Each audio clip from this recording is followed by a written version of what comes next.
Infirmary Media. Warning, the following program features content that may not be suitable for all audiences. Listener discretion is advised. You're listening to the Beaucephus Broadcast. Greetings, boys and girls, and welcome to episode 78 of the Beaucephus Broadcast. Glad to be back in the basement with you for another week of shenanigans across the World Wide Web. Welcome to October. It is here already. Fall has come, and the pumpkin spice is everywhere. Flannel, leggings, Uggs, all that good stuff has returned once again. And I am indulging in none of it except for the flannel shirts. Broke out a flannel shirt over the weekend because it actually got a little chilly over the weekend. And throughout the week as well. Not quite ready for it, but like it or not, it's here. We went to Farm and Home Supply yesterday, just kind of browsing around. We had to get dog food. So we got the dog food, and we were just kind of wandering around because I was like, I'd like some new wool socks, said my 90-year-old self.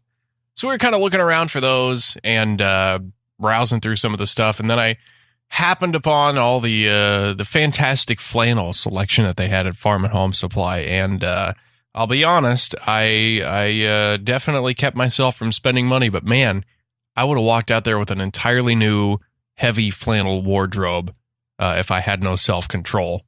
Some good stuff going on at the Farm and Home Supply clothing department. But yeah, October's here. September, that's going to be one to remember. It was pretty great from start to finish.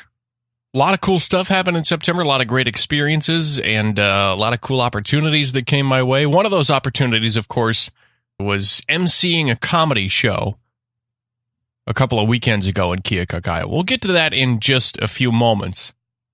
But on the subject of comedy, this was kind of funny. Earlier this week, I got turned down for an interview by none other than Haley Joel Osment's management. You know, the little kid from The Sixth Sense reached out to his people over the week and got denied, which is fine. You know, I know I'm just a little podunk podcast. Some people don't have time for me, but you know, I got that far. I got to the management. It's like I said, any decline is good enough for me. That means that they at least saw and acknowledged and considered being on this podcast in some form. So we got that far, but we got outside the castle walls. I tell you a more sour note, something I'm more frustrated and upset about. Last night, we played a show in Hannibal, Missouri, America's hometown, the birthplace of Mark Twain, Samuel Clemens, famous author. So we're playing a wedding reception down there. Very beautiful venue. It's been revamped. It's all, you know, very elegant, classy and stuff like that. And then there's a couple of bars down the way. So everything was fine throughout the night. The show was fine and everything like that. And I went outside to load some stuff in the car after the show, and I noticed next to my car was a puddle of very expensive-looking vomit. Somebody had thrown up some very top-shelf liquor. It almost looked like stewed apples. You know the really crappy, like Jell-O apples that they give you at school as part of your school lunch in the Jell-O, where they chop it up in little tiny squares? It's bad. I would also equate it maybe to the consistency of Dinty Moore scalloped potatoes and ham. You know, you get those in a little microwavable cup. Delicious meal, but that's what this puke looked like. So that's next to my back left passenger door. And I thought, you know, it's fine. It's far enough away that it's, you know, it's out of the way. It's behind a bar. It's bound to happen. But, you know, of all the places it had to happen, it had to happen next to my car. Whatever. It's fine. I get all the stuff loaded in. I go back and I'm helping wrap some more cords and pick up some more stuff and get it ready to put in the trailer and everything like that. So I go back out as we're starting to put things in the trailer, go back to the car to get my cell phone because I was charging it in the car. And then I notice some son of a bitch has backed into my car, backed into my LeSabre, and left a crease in the front left fender. A very noticeable dent that I know for certain was not there before. Now I know this car has got a lot of scratches and things like that, and maybe a small ding here or there, but this is a very, very noticeable blemish upon my automobile. And I'm not, so, you know, the car's paid for. Insurance on it is like $50 a month. I don't have a car payment or anything like that. It's not that I'm upset. I'm more upset that it happened and nobody had the gumption to leave a note or to come try to find me and just tell me it happened. I mean, in reality, this dent is probably sizable enough, and I say sizable enough, I mean it's probably 6 inches tall, a couple inches wide, something like that. It's noticeable, but on a 2004 Buick LeSabre, it's probably enough to total the vehicle. So I'm, got a crossroads here. I'm doing it a Bone Thugs-n-Harmony. Trying to figure out, do I turn this into insurance and get a new car? Like, how does this work? Or do I just continue to drive? It's totally drivable, by the way. I'm just being a smartass. But yeah, I'm more frustrated it happened than anything. I'm frustrated that nobody owned up to it. That's the part that bothers me the most. That, and I got this big ass ugly butt crack in my fender now on my pristine dream machine. Look, this is America's hometown. This is supposed to be the pinnacle of America, small town America. This is Mark Twain's boyhood home. And here we are with its residents defacing a historic automobile. This is a problem. So anyway, that kind of upset me. I will say this, though. I kind of half jokingly, I tweeted pictures of the puke and the dent and the fender, and I tagged American Family, who was my insurance provider, and I said, am I covered for hit and run dents? Not as concerned about the coverage of the vomit cleanup. And I will say, this is pretty good customer service. American Family responded to my tweet at 1 a.m. on a Sunday morning and said, hey, click this link, give us the information, we'll see what we can do. That's pretty cool. Like I said, I'm really not that concerned about it. As a matter of fact, LeSabres were built in the factory to withstand human idiocy. So they are among the cockroaches of American automobiles, especially with that 3800 V6 engine that'll just run for miles and miles. Roger Daltrey. Also, some exemplary customer service today at U.S. Cellular here in Quincy. Emily and I have decided that it's time for us to start our own cell phone plan or whatever. I've been on a plan with my mom since I was like 15 years old, and it's been like $60 a month, so you can't argue with that. But we went in there today, and no excursion to the cell phone store usually is quick. But it flew by quick. We were in there for a couple hours, and now we've got our own plan together. We've got unlimited data, and I didn't have to raise my bill. So that's really cool. So some quality customer service from some large businesses over the last 24 hours, and I am all about it. But anyway, back to the comedy show I spoke of earlier. I've been afforded a lot of cool opportunities over the last year, especially in September as well, and I have Man Country to thank for that. Of course, Man Country is a proud sponsor of the Beaucephus Broadcast. They have paid for a full year of sponsorship of the program, so a big thank you to them. That means a lot. And if you'd like to sponsor the show as well, all you have to do is shoot an email over to beaucephusbroadcast@gmail.com. You could also contact us through Facebook, facebook.com/BeucephusBroadcast. Or if you know me, just text me, whatever, But yes, that's very cool. In the last year, Man Country has actually given back to Keokuk, Iowa, a sum that is higher than my radio station salary, which says a lot about what Man Country is doing and also a lot about how much radio in the Midwest pays. So, children, if you're listening, it's cool for about a year when you're fresh out of college, but after that, you got to really love it to stick with it, or find a large market station that will pay you well, or luck out and get a syndicated show across the U.S. or beyond. Or you can work in radio sales, which is kind of a crapshoot. So either way, Man Country's doing some cool stuff, and I'm super, super grateful for their support of this program as well. That is just, you can't beat that. That's awesome. So midway through September, Corey says, guys, what do you think about bringing in Dustin Diamond for a comedy night? And we were all about it. So the time came, and Corey asked if I would MC the event at L Trains, and I did. And it was a first for me, and it was a little nerve-wracking, but it was very cool. I got to, run the soundboard. I got to do the introductions, all that cool stuff. And also, I got to introduce Dustin Diamond. And Corey's also like, hey, do you want to do a podcast with him? And I said, well, I'd be an idiot not to. So, yes, let's do that. So about half an hour before Dustin Diamond's comedy set at L Trains, I sat down with him at Man Country headquarters in the garage and did a short little interview. So we are kicking off the month of October with an interview from, you know him probably best from his role as Samuel Screech Powers from the television series Saved by the Bell. He joins me next for a conversation recorded on location in the garage, Man Country headquarters in Keokuk, Iowa. It's my chat with Dustin Diamond up next on the Beaucephus Broadcast. The Beaucephus Broadcast.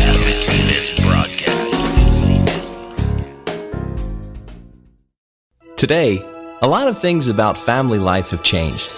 Dads do mom things. Moms do dad things. Girls play hockey.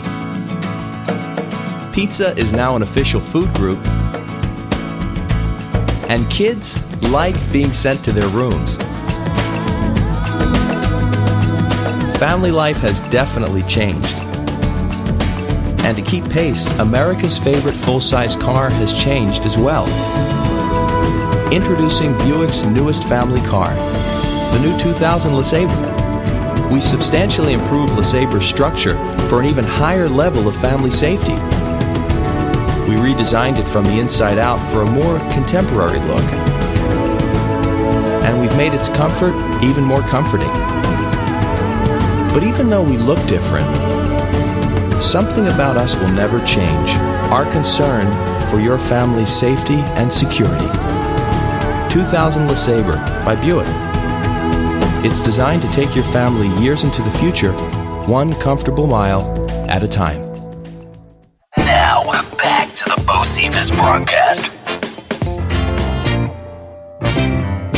My guest today is a television legend who can also be categorized under the titles of author, musician, film actor, and many more. You may know him from his role as Screech on Saved by the Bell. Please welcome to the Beaucephus Broadcast, Dustin Diamond. Yay.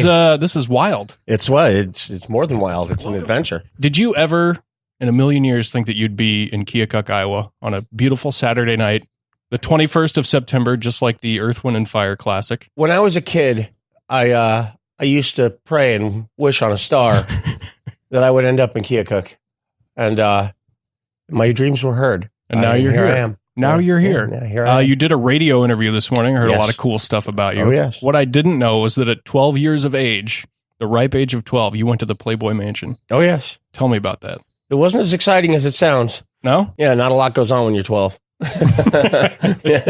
It's a lot of visual stimuli. That 12-year-old privilege. Yeah. It's a lot of ocular intake. Did you meet Hugh Hefner? Yeah, of course. Really? Yeah, you don't get into his house without meeting him. Did you wear one of his robes? Do you have one of his robes? No. So what was that experience like as a pubescent 12-year-old boy? I don't know. I mean, my 12-year-old memories are limited to what's captured on VHS and celluloid.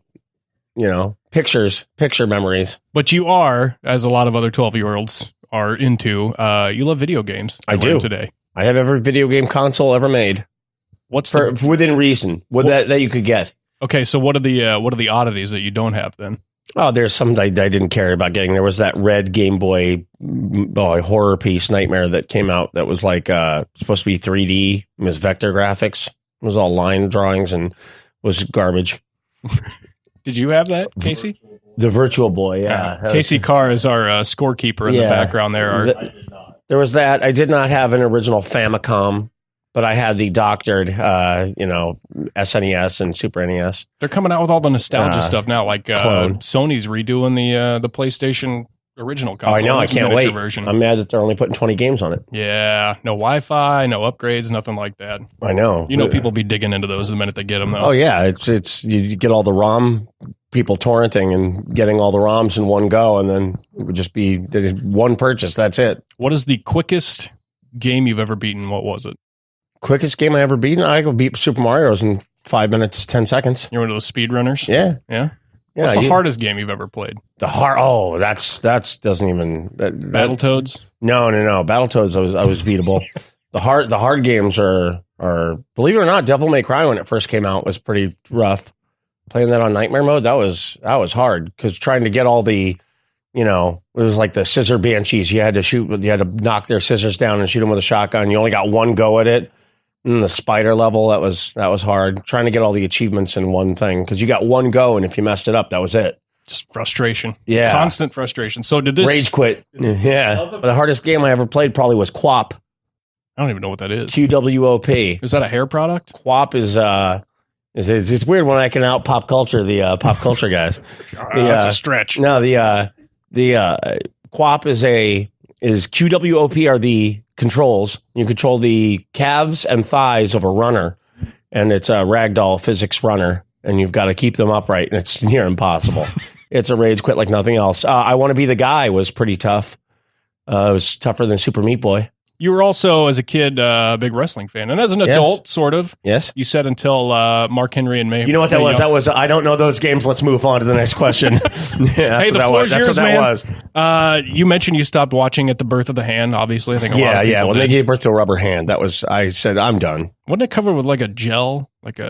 It was just bad. It was a bad call. It was a bad call. For the soap opera for guys, that's a bad call. Now, you've worn a lot of hats in your career. Actor, author, musician, stuff like that. Did you ever consider taking the Freddie Prinze Jr. route and writing for WWE at one point? No. Would you ever consider it? I mean, define writing for WWE. I mean, was he on their payroll? It's not existent, really. I think he was, yeah. Really? Yeah, he actually scripted storylines and the whole deal. He did. Yeah, but for a hot minute, like a year, maybe. Yeah, exactly. But okay, that's like WCW when David Arquette won the crown or whatever, the heavyweight title for a while, and they had the triple cage match or whatever. God, they had a whole movie about it, and it just spawned into real life. Yeah, I mean, I like more like the Generation X era, like Beyond the Mat and stuff like that. Like the Hitman Hart, Bret the Hitman Hart story where he slapped Vince in the office and he came out. Vince was the screw job a word? Playing it up. Oh, come on. Come on. Do you have details? Everything's a work in showbiz. You got a behind the scenes scoop there? Even the news is a work. Come on. Huey Lewis or just like the actual scene? The news, buddy. I watched American Psycho last night. You got to look at the news. The news is legit. Yeah, except that the network that airs it can choose whether or not they want to air certain stories or not. So that's come on, you got a controlled filter. That's why I only have Casey on like 2 podcasts a year because he's a controlled filter. You're a wild man. You never know what that guy's going to say. I suspect the first 2 words out of his mouth are going to be hobo hot dog. The hobo hot dog. Have you seen all of his tattoos? I've seen. I hope not. Is that I hope I see more? I hope not. What do you mean? How do you get more out of I hope not? I'm just taking a spin here. Oh, you're saying I hope it isn't over yet? You're reading it that way? The CNH tattoo is what really brought two of us the pure together. cane sugar on the left arm. Yeah, it's a classic. How many do you have tattoos? I do. What's the one you're most proud of? Do you have a most proud and a least proud tattoo? I'll tell you my least proud. Okay. It's my my pumpkin tattoo on my arm. Yeah? Yeah. It's no good. It's not even done yet. I quit the guy, I fired the guy who was doing it. Like, that doesn't look good. I'm done. I got to get it redone. It's supposed to be a 15-hour tattoo, and it's not anywhere near close. Is there significance behind the pumpkin? I like Halloween and horror. Yeah? Yeah. All right. Fair enough. Mm-hmm. So we talked about the many hats that you've worn in your career. Musician was one that I was kind of surprised to find. No, you're not. Of course, creative people are creative in all aspects. So what got you into music, and when did you first pick up a bass? I bought my first bass in '94. I played classical guitar. I started learning like the C, D, and G chords and like Beatles fake book songs from my dad in like '82, and when I was like 5. Yeah, and then started playing from there. So I played. I'm a left-hander, but I play right-handed, and so I started, learning classical finger styling. So I wasn't any good with a pick. With a pick, it's like a first day. It's like a first day learning again. It's like a beginner class, and it just feels awkward. And so I started noticing I was hearing most of the bass lines to things. That's what I ended up being drawn to the most. And so bought my first bass in '94. So do you still play? I do, but not with a band. Yeah? There's no money in it. Have you been in a lot of bands? Yeah, but they're all like odd time, progressive rock kind of stuff. Yeah. Yeah. I gathered that when you're picking some tunes out today. Yeah. When Mr. Bungle was my Mr. first Bungle, pick. Big Mike Patton fan. I'm a big Mr. Bungle fan, big Mike Patton fan. Yeah, Dog Fashion Disco and 12 Foot Ninja. That's probably, I would guess, probably the first time any of those bands have been played on this radio station. Oh, I'm glad. What else? What's a music pick people might be surprised to find that you like? Well, I like a bit of everything. Yeah. I mean, I like weird stuff like Sleepy Time Gorilla Museum and Behold the Arctopus and Gojira and I've got research to do. Yeah, a bunch of weird stuff like that. Circus of dead squirrels and stolen babies and Michael McDonald. all kinds of weird stuff. Artificial construct. So no Michael McDonald. No Michael McDonald. Okay. All right. All right. I like everything. I like Sarah McLachlan. I like Pink Floyd. I like the Bee Gees. I like a bit of everything. Tower Power. The Meters. Oh, the Meters are good. That's good stuff. I wouldn't have pegged you for a Meters guy. Yeah, Primus. Like a lot of stuff. So again, going back to, it kind of stems from your acting career. How did you get into stand-up? At what point did you decide that's a venue you want to pursue now? Has that kind of always been an interest? It's not. It's. I don't want to work a regular job, like a 9-to-5 job. So I don't have a boss. I'm an independent contractor. I can say whatever the hell I want because there's no HR department in my line of work. No one can complain. I can drink on the job if I want.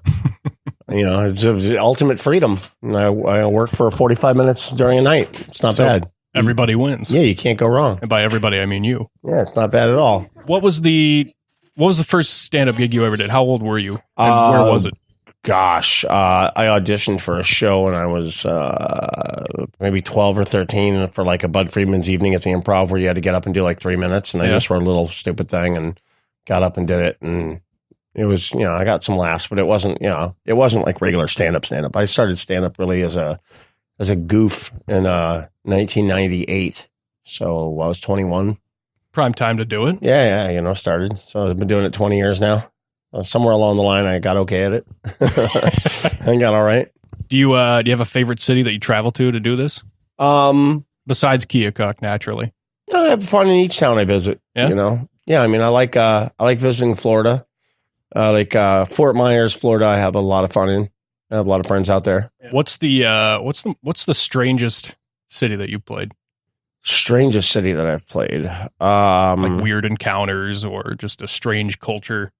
Baltimore was strange the first time I was there, and then I had fun the next few times I was there. But like the first time was odd. It was just a weird crowd. Like it was like, actually, I don't think it was Baltimore. I think it was like straight Washington D.C. Like it was like all the I did like a college out there, and all the kids were like wanted to be like lawyers, and like they were all politician kids, and they were all like, it was all very weird, like very suity. Yeah, we can't laugh at day. I was like performing in front of a bunch of kids with suits who don't know how to proper politics is blending in with everybody. I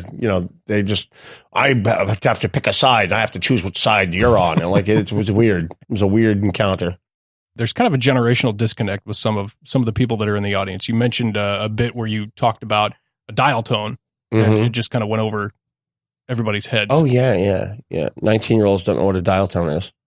It was weird. Like I used to travel and recruit kids for a college, and I made a reference to the Lion King one time, and everybody was like, what? Yeah. That's when I knew that there was something going on. Really bad. Yeah. I made a reference to, I got in trouble when I was like, actually not too long. I guess maybe in the last 10 years, 10, 15 years, something like that. Like, but before the Transformers, when the Transformers movie had just come out, I went over. I wore a Decepticon shirt to my friend's house. It was from the 1980s, and my buddy's kid was like, he's like 11 or 12 or something like that, and he goes, yeah, man, where'd you get that Decepticon shirt? How they do it, like old school style? I'm like, yeah, old school, like the original. They're like, like the first movie. I'm like, no, like the first movie, like 1984, like the animated first movie, like animated. I'm like, how do you not know the original Transformers? I'm like, I gotta hip this kid to everything that's cool. So I wrote down all these things that he should check out. And I did not know that when you type into the internet He-Man, that He-Man is not what shows up.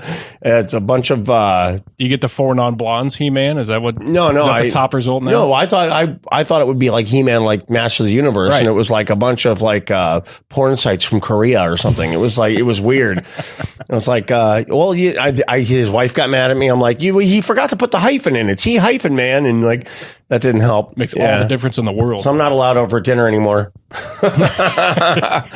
It wasn't my fault. It seems like the big trend now is that Hollywood is like running out of ideas, so they're rebooting all this stuff, or they're doing different gender casting, stuff like that. What is something that was a big part of your childhood that Hollywood has now ruined with that kind of process? Reboots? I don't know. I'm gonna answer a different question. Okay. Because when you bring that up, my first thought originally when they were bringing that out, I used to hate it. Like, it's not new. They've been recycling and rehashing stuff forever, and I used to hate it. Like, there's just no new ideas. But now I actually embrace it, because without all those watered down rehashes of the same old things, you don't have the contrast for what stands out as, like, you know, like your Inceptions and your movies that come out where you're like, whoa, that was actually Different. pretty cool. Yeah, The Matrix and stuff like that. Like, where, you know, where it really stands out. I think what helps them stand out is being amidst garbage. That's a good point. You That's know, actually a really valid point. Amidst a bunch of people, you know, horizontal, vertical people stand out, you know, like a sore thumb. So, you know, it wouldn't stand out so much if everyone was standing up. I mean, I watched a bunch of movies recently that were on Netflix that were are pretty awesome. A movie called Circle. A bunch of people come to standing in like a circle in like this, like they don't know what it is. Like, it's just a dark room with like a glowing orb in the middle. Like, are they a spaceship? Are they whatever? What are they? And people start getting electrocuted from something, and you have to figure out, and you figure out as the people in the movie do in the real time. You figure out together as an audience what's going on and what's happening. And as the film unfolds, it's pretty neat. And then there was a movie called Raze, which was a RAZE, which was like 50 women are captured and thrown into like a dungeon kind of thing, and they have to fight each other to the death. It's pretty brutal.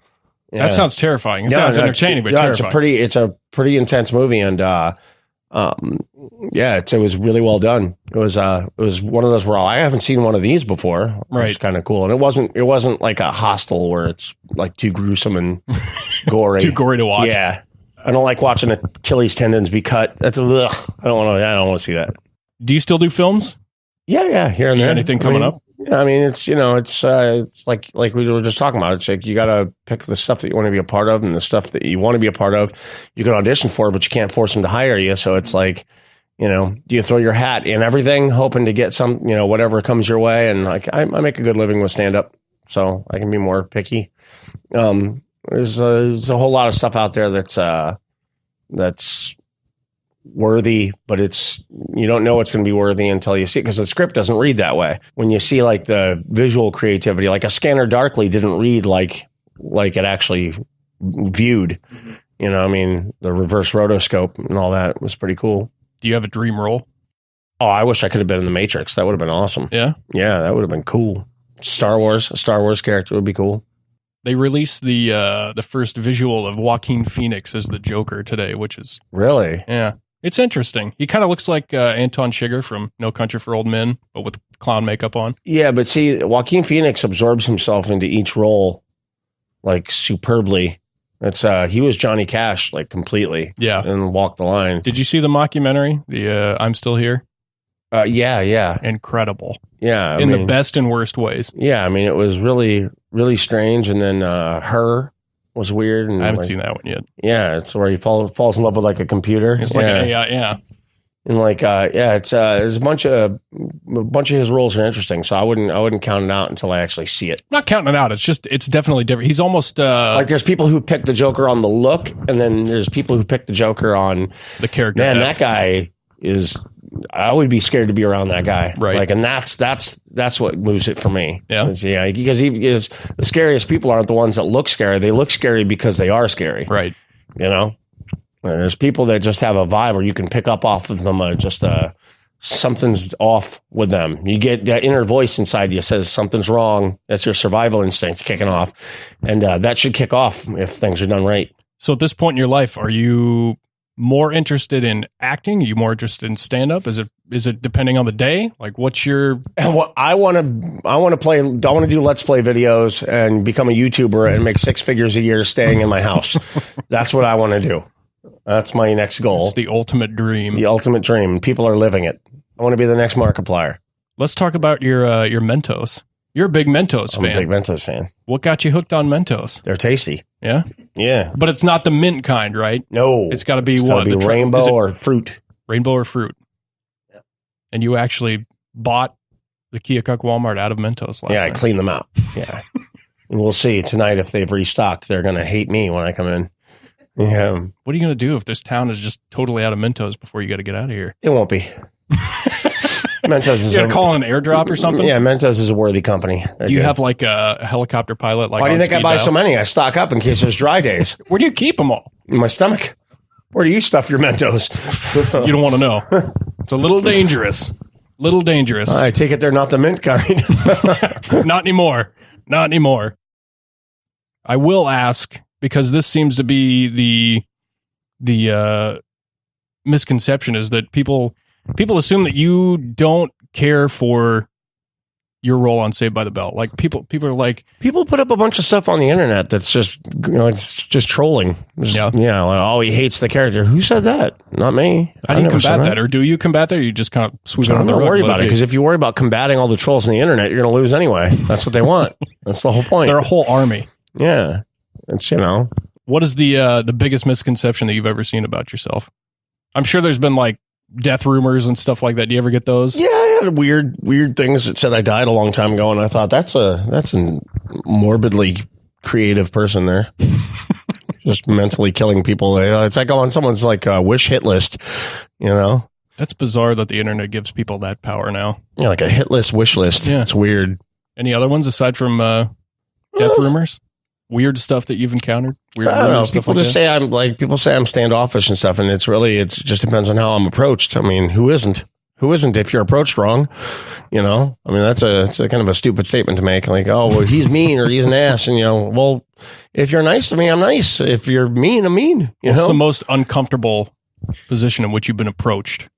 I've had crazy fans. I've had fans that have been just complete wackadoos that have come out of the woodwork, and it's uncomfortable to, be standing there with someone who, like we were talking about earlier, you get the vibe, it's survival instinct's kicking off. Something's wrong with this person. And and they really want to give me a hug, and they're angry. Like it's two things that don't mix. So I don't hug. You don't like angry hugs? I don't hug the angry ones. No. It depends on how angry the hug is. So your show here in about 30 minutes, what do people that have never seen Dustin Diamond do stand-up, what do they expect from your set? I don't know. I'm not them. You don't know? How do I know what they expect? Give us the Dish Network What synopsis. do other people think? I don't know. That's for other people. I know what I think. Where do you base your material? Is it just day-to-day life? Is it specific themes, anything in particular that I'm easy going, man. I don't worry about it. I just let it come to me. If something strikes me as funny, I talk about it. Is it more off the cuff, or do you write some stuff down, like schedule? Yeah, I mean, I have stuff that I talk about, and okay, well, that was a good story that people like that, so I'll talk about that again. But I mean, she's kind of play to the room then. Well, when you talk about things, you don't talk about it once. You want to share it with a bunch of people, and luckily for me, I get to meet the whole country. So for me, a bunch of people is millions. So I hit them one show at a time. And then eventually, if people don't see me, they miss out on that story, and then new stories come through, and new bits and new comedic, things that I think are funny, and the set changes. It's always changing. Mm-hmm. So if they want to know, they better buy a ticket and come down.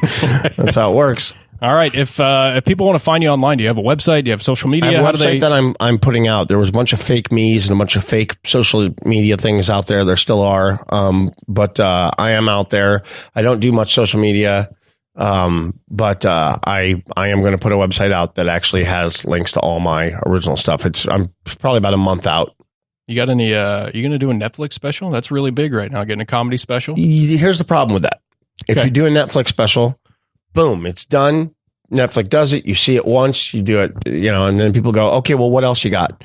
And then you immediately have to, well, now if I tour, I got to write a whole new hour because people just saw that. And consumption is a weird thing. People can, think about this. Everybody does this and all the normal people, when you see something you like, you're like, I like that. I'm going to marathon it. And you just sit down and you Netflix a whole season. I got a whole 2 seasons. I'm going to sit in a whole weekend. You just watch the whole thing. Boom. Then as soon as it's done, you have post-show letdown. Oh man, I wish I had more. Thing about with comedy specials, that's even more rare because you don't have 2 seasons of it. You have maybe 2 specials or 1 specials. Yeah. Boom, it's done. Okay. Well, where's more? Well, they don't have more. They just release that, and it's not easy to write an entire hour. Right. So you're going to constantly one-up yourself. Yeah. So it's like, I mean, how many people are doing the Louis C.K. George Carlin every year, coming out with a different special like those guys did? Those are 2. Can you name any others? Right. So maybe Chris Rock, he's come out with a bunch of different specials. Gabriel Iglesias. So there's 4 out of how many hundreds of thousands of comedians that have come out with specials? Right. 4. So yeah, I mean, yeah, it's people say like, there's A-listers out there, it's like, oh, well, an A-lister. Yeah, but those A-listers aren't going to be A-listers forever. And eventually that list is going to change. And not everybody, there's only it's a short list of like, what, 10 people? I think it's weird because it's just like the culture now is just, it's one ear and out the other. It's flavor of the week across the board, whether it's music, whether it's, consumption, comedy, movies, everyone wants bite-sized little things. It's disposable, which is really kind of sad when you think about it. There's no staying power, really. It seems like that whole mentality. The ADD world is hard to keep up with when you have laser focus. Yes. That's what it comes down to. Absolutely. Dustin Diamond, man, this was cool. Thanks so much for being here. Thank you. You're listening to the Beaucephus Broadcast.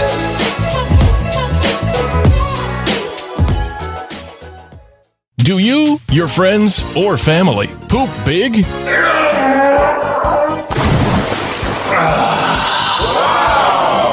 Do those logs sometimes need a little help going down? Inspired by the viral Reddit post, Original Poop Knife will chop the most compacted of brownies, the most seasoned of sausages, the longest of sewer snakes, the most ferocious of bog crocodiles, and the fattest of heaved Havanas. Father's Day is right around the corner, so get your poop knife today and save 15% between now and June 17th. No code required. We just love your dad that much.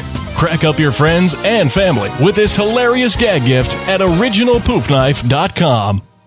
We now return to the Beaucephus Broadcast. All right, everybody, I think that is going to wrap things up for episode 78 of the Beaucephus Broadcast. Again, my big thank you to Dustin Diamond for sitting down with me ahead of his stand-up set at L Trains a couple of weeks ago. Super cool. Never would have thought that a lot of these, well, I guess there's only been a couple so far, Brent Cobb and now Dustin Diamond, but hopefully more of these come along as this show continues to kind of grow its legs. And of course, a big thank you to our sponsor, Man Country, and Corey Samuels for helping me snag that interview.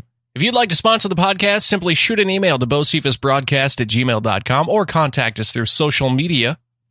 You can find us at facebook.com/BeaucephusBroadcast. Be sure to head there and give us a like. You can also follow me on Twitter and Instagram at BeauBcraft. And if you want to talk about sponsorship, let's do it. Don't forget the Beaucephus Broadcast hotline is open 24/7, 365. It's powered by Google Voice. All you have to do is call 872-222-8610.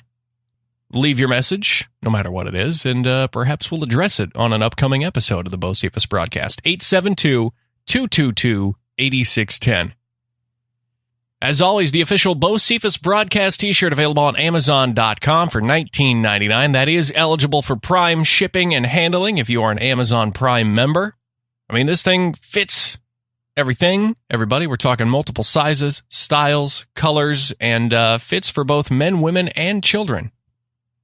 So if you'd like to get one of those, you can do that. I'm going to actually talk to our guy that hosts those. Maybe, since this is the month of my birth, and I'm going to be celebrating all month long, maybe we can get a discount throughout the month of October on the Beaucephus Broadcast t-shirt. I will keep you posted on that, and keep your eyes peeled on the social medias about that as well. Not only that, but our friends at Poop Knife, the Original Poop Knife, over at originalpoopknife.com, have supplied us with... That is the sound of a brand new in the package Original Poop Knife. We're going to be giving away 2 of these throughout the month of October. Again, keep your eye on the social media pages. We'll do some contests throughout the month of October. And that's not all. I got some, other plans for cool giveaways as we celebrate the month of my birth. My 30th birthday coming up. That's terrifying. So I'm going to, kind of get through that the only way I know how. And that's by giving shit away. Actually, I've never celebrated by giving stuff away, but I kind of like that. It's like a reverse birthday. It's opposite birthday. So yeah, that's the plan. The month of October, full of cool giveaways, courtesy of the Beaucephus Broadcast and friends. All right, I am out of here. Join me next week for episode 79 of the Beaucephus Broadcast right back here. Have a great week, everybody. We'll catch you then. Hey! You've been listening to the Beaucephus Broadcast.